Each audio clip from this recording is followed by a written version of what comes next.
பார்த்திங்கன்னா நல்லா வந்து ஜிஞ்சர் கார்லிக் பேஸ்ட் வந்து செஞ்சிடுச்சு. ஸோ இது வந்து பார்த்திங்கன்னா கை வைக்காமல் இந்த மாதிரி ஒரு பவுலில் வந்து எடுத்து போட்டுக்கோங்க.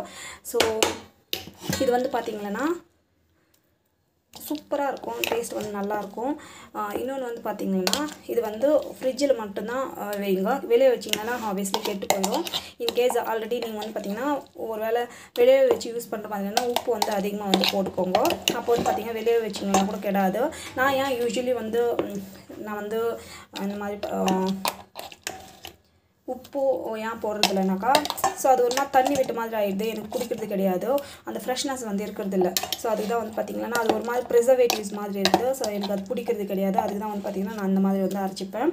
அண்ட் மோரோவர் தட் இது வந்து பார்த்திங்கன்னா ரொம்ப குவிக், நம்மளுக்கு வந்து பார்த்திங்கன்னா குழம்பு வந்து டேஸ்ட் நல்லாயிருக்கும். ஸோ அதுக்கு தான் வந்து நம்மளுக்கு வந்து பார்த்திங்கன்னா ஃப்ரெஷ்ஷான ஜிஞ்சர் கார்லிக் பேஸ்ட் வந்து ரெடி ஆகிடுச்சு. ஸோ நான் சொன்ன குவான்டிட்டியில் வந்து எடுங்க. இன்கேஸ் 100 கிராம் வந்து நீங்கள் வந்து ஜிஞ்சர் எடுத்தீங்கன்னாக்கா 250 கிராம்ஸ் 250 கிராம்ஸ் இல்லை 1/4 கேஜி இல்லை 1/4 கேஜிக்குன்னா கொஞ்சம் ஜாஸ்தி வந்து பூண்டு எடுங்கோ. பூண்டு எவ்வளோ அதிகமாக வந்து போடுறீங்களோ அவ்வளோ டேஸ்ட் வந்து நல்லாயிருக்கும்.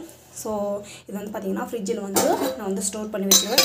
அப் டு 3 மந்த்ஸ் வரைக்கும் இல்லை 1 மந்த் வரைக்கும் அப் டு 3 மந்த்ஸ் வரைக்கும் நல்லாயிருக்கும். பட் எனக்கு வந்து பார்த்திங்கன்னா இது 1 மந்த்லேயே வந்து காலி ஆகிடும். Thank you so much. By from